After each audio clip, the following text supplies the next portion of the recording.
नमस्कार दोस्तों, स्वागत है आपका मेरे प्यारी सी यूट्यूब चैनल पे। तो आज हम देखने वाले हैं जीके का टॉप मोस्ट 50 क्वेश्चन। ठीक है, और ये सारे के सारे वैसे क्वेश्चन हैं जो बार बार कहीं ना कहीं रिपीटेड तौर पे पूछे ही जाते हैं। तो अगर आज का आप क्लास लेते हैं तो मैं 100% गारंटी के साथ कह सकता हूँ कि आपका तैयारी जो है, आपका जो प्रिपरेशन है वो ज़रूर से ज़रूर इम्प्रूव होगा। ठीक है, तो चलिए क्लास की शुरुआत करते हैं और देखते हैं पहले क्वेश्चन को। तो आज का हमारा पहला सवाल है, भारतीय संविधान का कौन सा अनुच्छेद संवैधानिक संशोधन से संबंधित है। यानी कि कौन सा ऐसा अनुच्छेद है जो संविधान के संशोधन के बारे में बताता है। ऑप्शन है अनुच्छेद 368, अनुच्छेद 356, अनुच्छेद 370 और अनुच्छेद 324। तो इसका जो आंसर है वो है अनुच्छेद 368। ठीक है, अनुच्छेद 368 में ही संविधान संशोधन के बारे में बताया गया है। संविधान संशोधन का प्रावधान अनुच्छेद 368 में किया गया है। चलिए अब हम चलते हैं अगले क्वेश्चन पे। हमारा अगला क्वेश्चन है, द्वितीय गोलमेज सम्मेलन में कांग्रेस का प्रतिनिधित्व किसने किया था। ऑप्शन है महात्मा गांधी, जवाहरलाल नेहरू, डॉक्टर अंबेडकर या फिर सरोजनी नायडू। तो इसका जो सही उत्तर है वो है महात्मा गांधी। ठीक है, महात्मा गांधी ने द्वितीय गोलमेज सम्मेलन में कांग्रेस का प्रतिनिधित्व किया था। हमारा अगला सवाल है, न्यूनतम समर्थन मूल्य यानी कि MSP मिनिमम सपोर्ट प्राइस की सिफारिश कौन करता है। ऑप्शन है कृषि लागत एवं मूल्य आयोग, वित्त आयोग, नीति आयोग या फिर RBI। तो इसका जो सही उत्तर है वो है कृषि लागत एवं मूल्य आयोग। हमारा अगला क्वेश्चन है, नटराज की प्रसिद्ध कांस्य प्रतिमा किस कला शैली से संबंधित है। ऑप्शन है चोल कला, गांधार कला, मथुरा कला या फिर अमरावती कला। तो इसका जो सही उत्तर है वो है चोल कला। ठीक है, नटराज का जो कांस्य की प्रतिमा है वो चोल कला से संबंधित है। चलिए हमारा अगला सवाल है, एंटीजन क्या होता है। ऑप्शन है प्रतिरक्षा प्रतिक्रिया उत्पन्न करने वाले पदार्थ, रक्त कोशिका, हार्मोन या फिर एंजाइम। तो इसका जो सही उत्तर है वो है प्रतिरक्षा प्रतिक्रिया उत्पन्न करने वाले पदार्थ। ठीक है, चलिए हमारा अगला सवाल है, अंतर्राष्ट्रीय न्यायालय ICJ का मुख्यालय कहाँ है। ऑप्शन है हेग, जिनेवा, पेरिस या फिर वियना।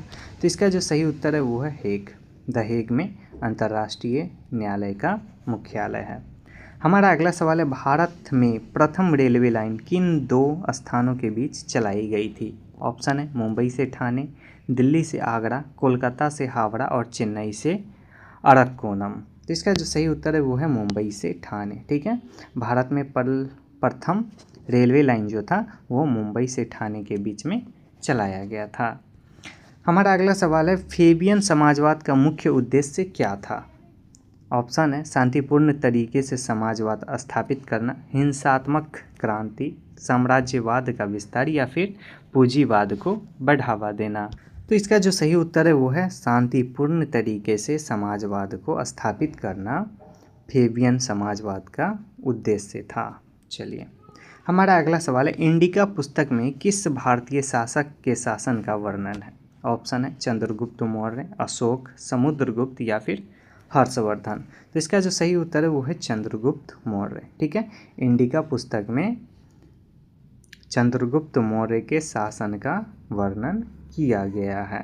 चलिए हमारा अगला सवाल है, क्वांटम सिद्धांत का प्रतिपादन किसने किया। ऑप्शन है मैक्स प्लांक, न्यूटन, आइंस्टीन या फिर रदरफोर्ड। तो इसका जो सही उत्तर है वो है मैक्स प्लांक। ठीक है, मैक्स प्लांक ने क्वांटम सिद्धांत का प्रतिपादन किया था। हमारा अगला सवाल है, अनुच्छेद 21A अनुच्छेद 21 का क किससे संबंधित है। ऑप्शन है शिक्षा का अधिकार, समानता का अधिकार, स्वतंत्रता का अधिकार और संवैधानिक उपचार का। ठीक है, तो इसका जो सही उत्तर है वो है शिक्षा का अधिकार। ठीक है, शिक्षा का अधिकार ही आर्टिकल 21A में बताया गया है। हमारा अगला सवाल है, मध्य रात्रि का सूर्य किस क्षेत्र में दिखाई देता है। ऑप्शन है ध्रुवीय क्षेत्र, विषुवतीय क्षेत्र, मरुस्थलीय क्षेत्र या फिर पर्वतीय क्षेत्र। तो इसका जो सही उत्तर है वो है ध्रुवीय क्षेत्र। ठीक है, मध्य रात्रि का सूर्य ध्रुवीय क्षेत्र में दिखाई देता है। हमारा अगला सवाल है पेरियार आंदोलन किस राज्य से संबंधित है। ऑप्शन है तमिलनाडु, केरल, कर्नाटक या फिर आंध्र प्रदेश। तो इसका जो सही उत्तर है वो है तमिलनाडु। पेरियार आंदोलन तमिलनाडु से संबंधित है। हमारा अगला सवाल है ब्लड ग्रुप का खोज किसने की थी। ऑप्शन है Karl Landsteiner, Louis Pasteur, Edward Jenner और रॉबर्ट कोच। तो इसका जो सही उत्तर है वो है कार्ल लैंडस्टीनर ने ब्लड ग्रुप का खोज किया था। हमारा अगला सवाल है भारत छोड़ो आंदोलन के दौरान समानांतर सरकार कहाँ स्थापित हुई थी। ऑप्शन है सतारा, लखनऊ, दिल्ली या फिर नागपुर। तो इसका जो सही उत्तर है वो है सतारा। ठीक है, चलिए हमारा अगला सवाल है मौलिक अधिकारों को लागू कराने के लिए कौन सी रिट जारी की जाती है। ऑप्शन है होबियस कार्पस, मंडामस, सोटियोरारी और को वारंटो। ठीक है, ये 4 ऑप्शन है, जबकि इसका सही आंसर जो है वो है हेबियस कार्पस। ठीक है, मौलिक अधिकारों को लागू कराने के लिए होबियस कार्पस जो रिट है वो जारी किया जाता है। हमारा अगला सवाल है प्लासी के युद्ध में अंग्रेजों का नेतृत्व किसने किया था।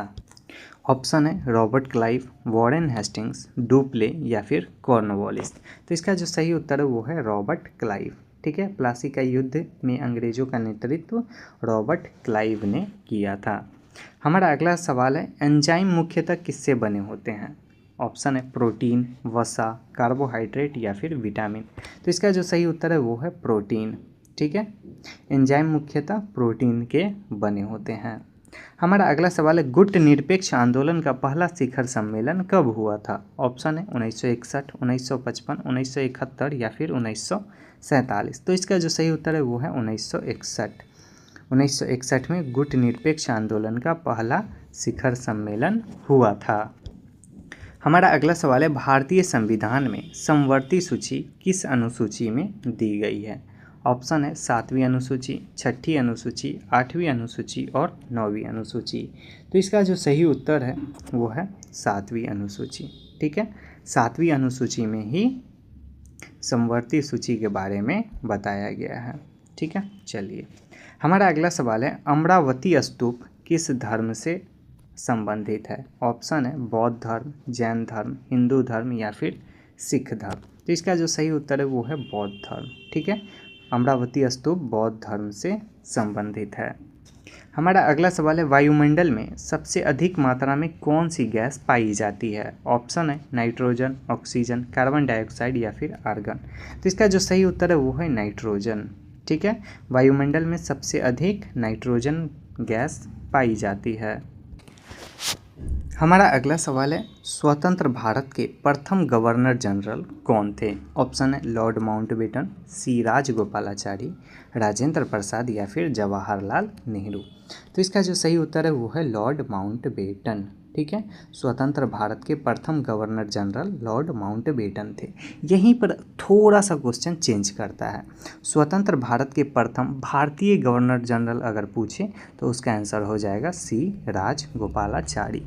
ठीक है, चलिए हमारा अगला सवाल है प्रोटीन की खोज किसने की थी। ऑप्शन है गोल्डस्टीन, थॉमसन, रदरफोर्ड या फिर चैडविक। तो इसका जो सही उत्तर है वो है गोल्डस्टीन। ठीक है, प्रोटीन का खोज किसने किया था, गोल्डस्टीन ने किया था। हमारा अगला सवाल है भारतीय राष्ट्रीय कांग्रेस के प्रथम अंग्रेज अध्यक्ष कौन थे। ऑप्शन है जॉर्ज यूले, एओ ह्यूम, विडनबर्न या फिर हेनरी कॉटन। तो इसका जो सही उत्तर है वो है जॉर्ज यूले। ठीक है, वो भारतीय राष्ट्रीय कांग्रेस के प्रथम अंग्रेज अध्यक्ष थे। हमारा अगला सवाल है ओलंपिक खेलों का आयोजन कितने वर्षों के अंतराल पर होता है। ऑप्शन है 4 वर्ष, 2 वर्ष, 3 वर्ष या फिर 5 वर्ष। तो इसका जो सही उत्तर है वो है 4 वर्ष। ठीक है, ओलंपिक खेल हर 4 सालों के बाद खेला जाता है। हमारा अगला सवाल है जालियांवाला बाग हत्याकांड के समय पंजाब का गवर्नर कौन था। ऑप्शन है माइकल ओ डायर, इरविन या फिर लिन लीथगो। ठीक है, तो इसका जो सही उत्तर है वो है माइकल ओ डायर। ठीक है, जालियांवाला बाग हत्याकांड के समय पंजाब का गवर्नर माइकल ओ डायर था। हमारा अगला सवाल है इलेक्ट्रॉन की खोज किसने की थी। ऑप्शन है जे थॉमसन, रदरफोर्ड, चैडविक या फिर गोल्डस्टीन। तो इसका जो सही उत्तर है वो है जे थॉमसन। जे थॉमसन ने इलेक्ट्रॉन का खोज किया था।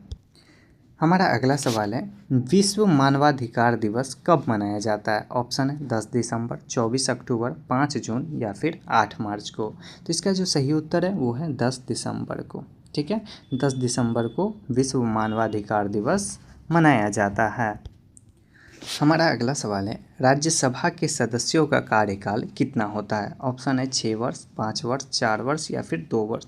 तो इसका जो सही उत्तर है वो है 6 वर्ष।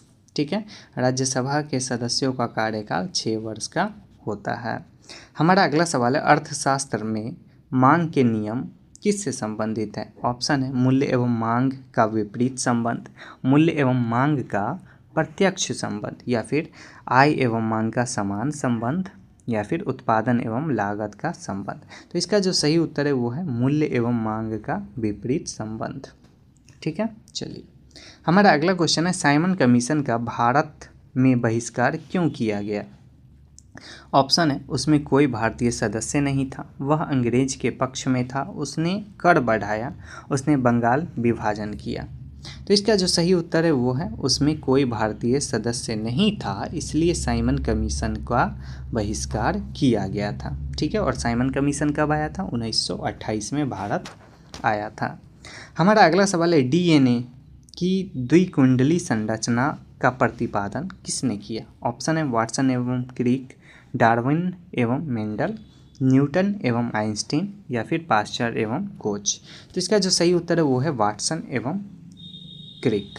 ठीक है, इन्होंने ही डीएनए का हेलिक्स मॉडल दिया था। अगला सवाल है भारत का संविधान कब अंगीकृत किया गया था। ऑप्शन है 26 नवंबर 1949 को, 26 जनवरी 1950 को, 15 अगस्त 1947 को या फिर 9 दिसंबर 1946 को।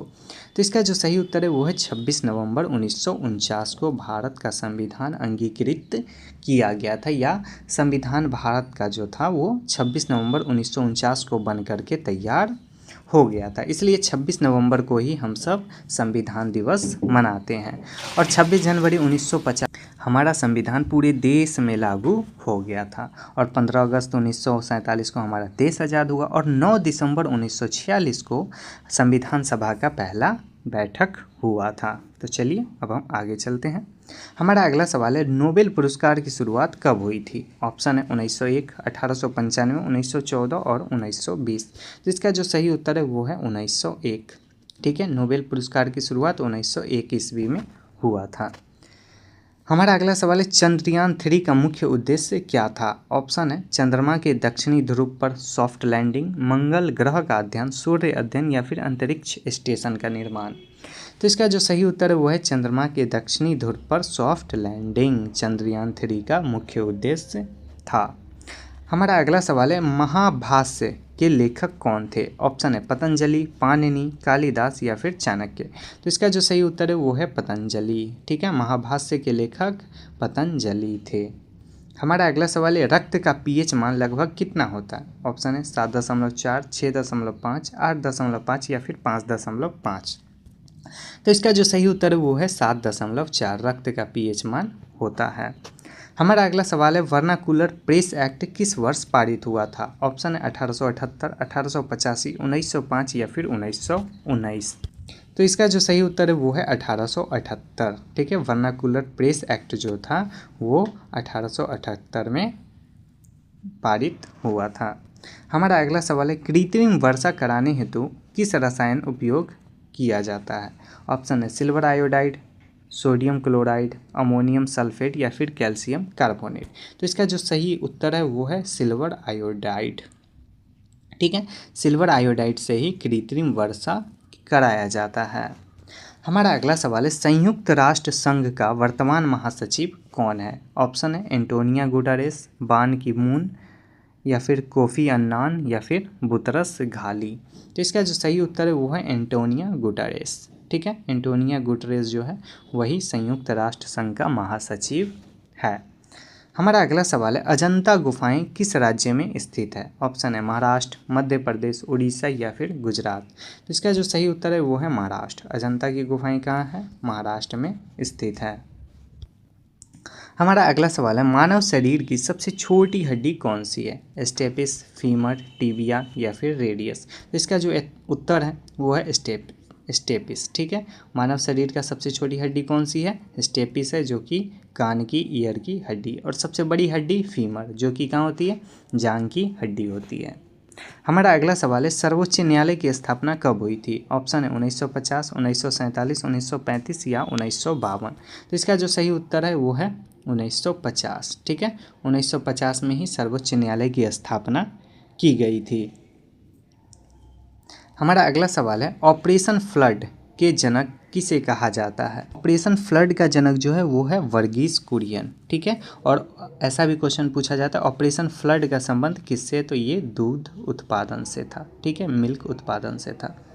चलिए, हमारा अगला सवाल है, नालंदा विश्वविद्यालय किस राज्य में स्थित था? ऑप्शन है बिहार, उत्तर प्रदेश, मध्य प्रदेश या फिर उड़ीसा।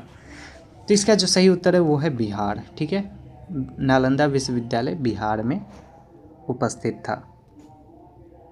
अगला सवाल है, लाइसेंस राज्य का संबंध किससे है? ऑप्शन है आर्थिक नियंत्रण व्यवस्था, कृषि सुधार, शिक्षा नीति या फिर न्यायिक सुधार। तो इसका जो सही उत्तर है वो है आर्थिक नियंत्रण व्यवस्था। लाइसेंस राज्य का संबंध है।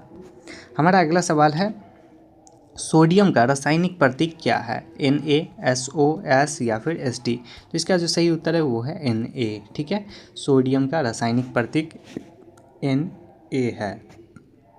हमारा अगला सवाल है, भारतीय संविधान में मौलिक कर्तव्यों को किस भाग में रखा गया है? ऑप्शन है भाग 4A, भाग 3, भाग 5 या फिर भाग 2।